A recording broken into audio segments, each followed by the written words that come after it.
While we'll see what happens, but that's for them to overcome now, and it's a very difficult situation. That's a 24 hours on, 48 hours on from that. So the good news is they're heavyweights. They don't have to check weigh. I'm probably disappointed. I'm probably gutted. I'm something has to change, but I don't know who knew what. I'm thinking, why don't you just come out there then? You know, I knew, and I'm hearing everybody else is saying they've only just found out. It's breaking news. I'm a bit sick of it, to be honest. I feel as though the sport needs. We always used to take the piss.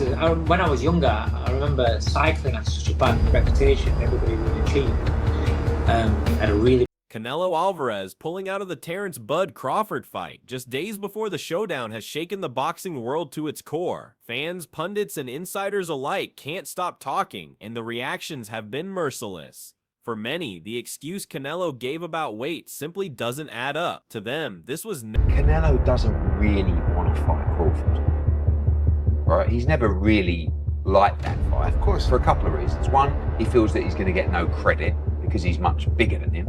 And two, he doesn't want to fight movers. Do you know what I mean? Never about scales, timing, or logistics. It was about fear. Fear of Crawford's slick footwork, his unmatched ring IQ, and his ability to make even the most dangerous opponents look ordinary. The backlash has been overwhelming. The timing of the withdrawal, so close to fight night, has left fans fuming. American broadcaster, he's no longer the challenger.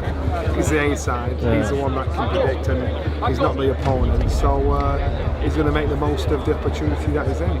But I don't believe that he doesn't want to fight. He's not ducking, is he? Nah, he don't do that. Because he. Social media has erupted, with memes, jokes, and trolling campaigns targeting Canelo from every angle. Once hailed as the face of boxing, he now finds himself branded the chairman of the Quit Committee. And while some like Johnny Nelson have attempted to defend him, their words have done little to quiet the storm. Fans simply aren't buying it.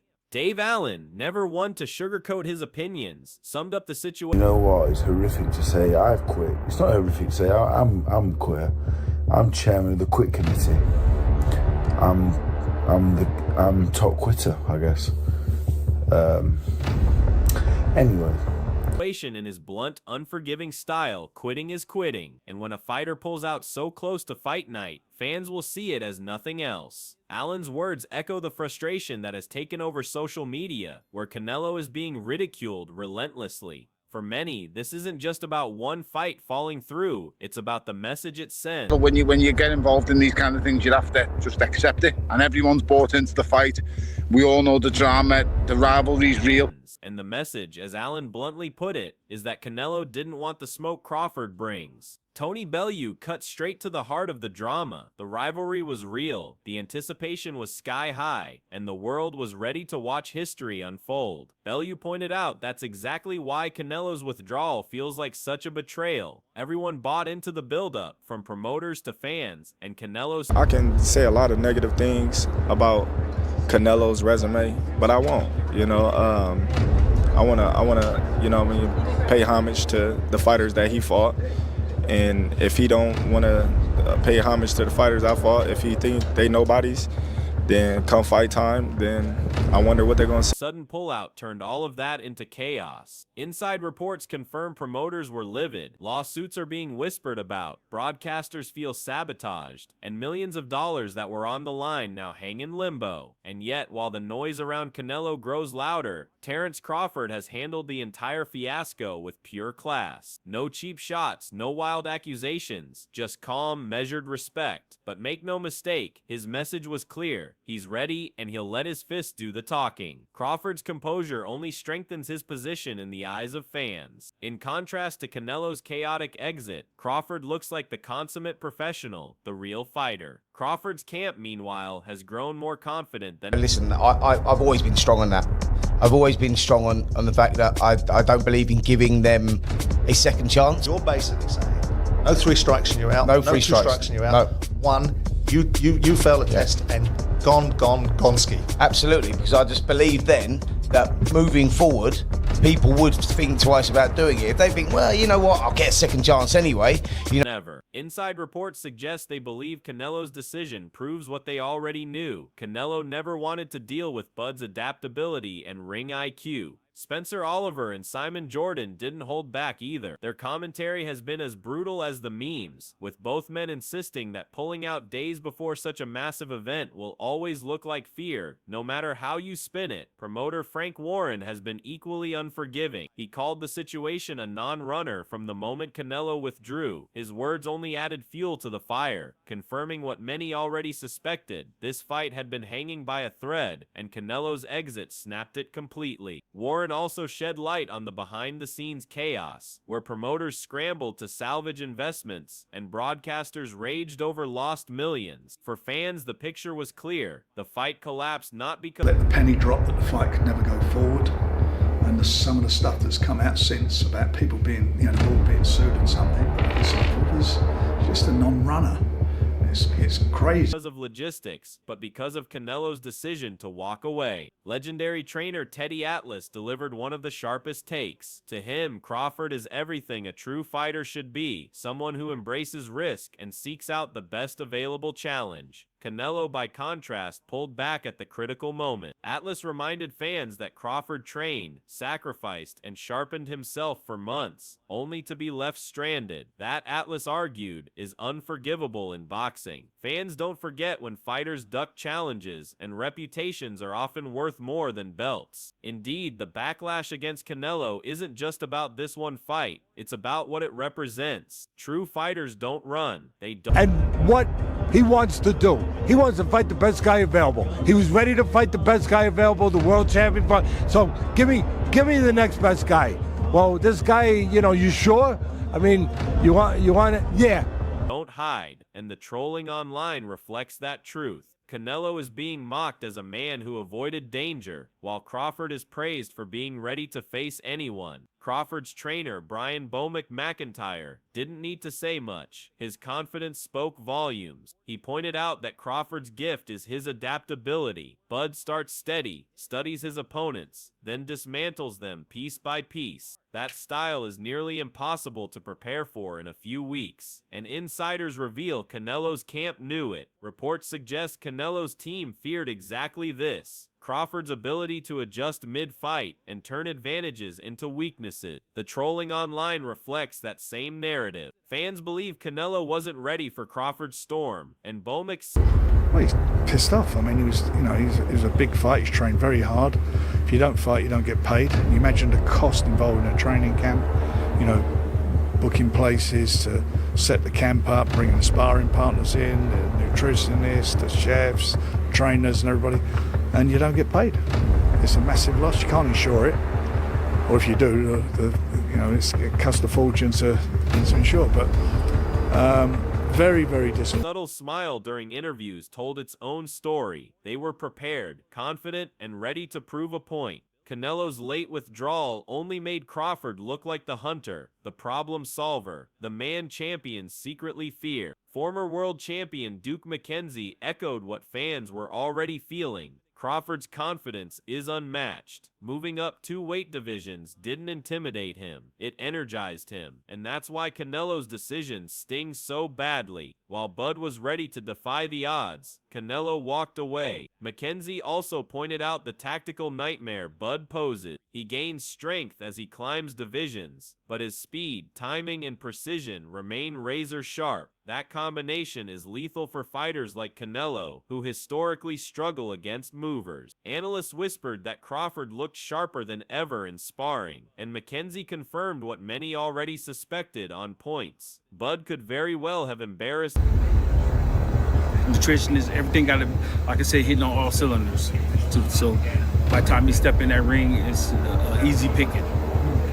You mentioned an interesting thing in an interview with one of our guys. Canelo. Promoter Eddie Hearn went even further, framing this as the nightmare matchup that Canelo simply couldn't risk. Losing to a man who started his career at 147 pounds would have damaged his reputation in ways that money couldn't fix. According to insiders, financial backers shared the same fear. They worried that if Crawford schooled Canelo, his aura would crack. But fans quickly pointed out the hypocrisy. If money was the motivator, why walk away from one of the biggest paydays in boxing history? The answer, Hearn argued, is simple: risk. Crawford's precision, movement, and intelligence would have exposed Canelo's flaws. The weight advantage that once looked like Canelo's ace card suddenly seemed irrelevant. Social media has branded this the duck of the decade, and Hearn's comments confirm what insiders whisper behind closed doors. Crawford was too dangerous, too smart. You can give weight away,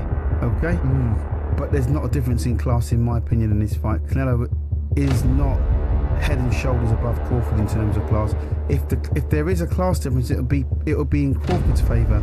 I think Crawford's much more classy. Too slick, and Canelo didn't want that puzzle. At the end of the day, this fight was supposed to be a defining moment. Crawford stepping up into the lion's den, Canelo defending his pride and legacy. The world was ready to witness history. Instead, we got excuses and disappointment. Fans are furious, promoters are scrambling, and broadcasters are counting their losses. But through it all, Crawford emerges untarnished. His reputation as the pound-for-pound king only grows stronger. He's calm, sharp, and ready for whoever dares step up next. Canelo, by contrast, looks like a fighter protecting his record at the expense of his reputation. Frank Warren summarized the damage best: it's not just pride at stake, but livelihoods. Crawford's camp invested heavily in preparation, sparring partners, nutritionists, and strategy. All of it was wasted when Canelo... Well, one, do you think if Canelo loses, it hurts anything to his legacy? No, Canelo's an all-time great. He's an incredible fighter. And look, I actually think this is a bad fight for him because you're losing to a 147, obviously 154 now. But the money's the money. And he walked away. Trainers, promoters, networks, everyone took a financial hit. And while business can recover, reputations don't bounce back so easily. The memes, the trolling, the relentless online criticism, they all reflect the same truth. Canelo ducked the most dangerous challenge of his career, while Crawford stood tall, ready to prove himself yet again. As Bomack, McKenzie, Atlas, Warren, Hearn, Oliver, and others have pointed out, this wasn't just a fight, it was a moment that could have redefined boxing's landscape. And by pulling out at the 11th hour, Canelo has ensured fans will question him forever. So where does this leave us? Crawford, still sharp and untouchable, will move forward. Inside reports suggest his team is already exploring replacement opponents to make sure his camp doesn't go to waste. Names will be floated, negotiations will happen, and fans will rally behind Buck as the man who fears no one.